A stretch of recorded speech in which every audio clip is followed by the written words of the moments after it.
Hi hello जय मल्हार श्री स्वामी समर्थ सगळ्यांना। तर आज मी चाललेली आहे स्वामींच्या मठामध्ये स्वामींच्या पाया पडायला।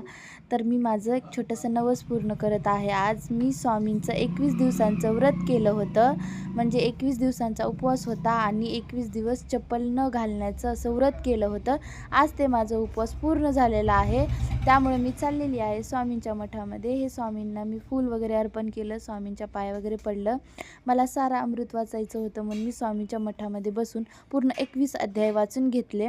माझे 21 अध्याय वाचून झाल्याच्या नंतर मी स्वामींना खडीसाखर हे अर्पण करणार होते। मी 1.25 किलो खडीसाखर घेतलं होतं। स्वामींच्या पाया वगैरे पडून झाल्या, थोडंसं उशीर झाला होता, आतमध्ये गेले, स्वामींना खडीसाखर वगैरे ठेवली। आणि आज रामनवमीसुद्धा आहे, त्यामुळे रामाची सुद्धा पूजा इथे करण्यात आली होती। मी स्वामींना प्रसाद दाखवून सगळ्यांना खडीसाखर दिली, मम्मीलासुद्धा दिली। आसपास जेवढे लोक होते त्यांनासुद्धा मी खडीसाखर दिली। जास्त लोक नसल्यामुळे मग मी सगळ्यांना देता आलं नाही मला खडीसाखर, त्यामुळे मग परत मी ती बाकीची खडीसाखर मी स्वामींच्या तिथे ठेवली। तिथल्या दादांनी मला म्हटले की ते उद्याच्याला प्रसादामध्ये सगळ्यांना देण्यात येईल। सो असं होतं माझं स्वामींचं व्रत।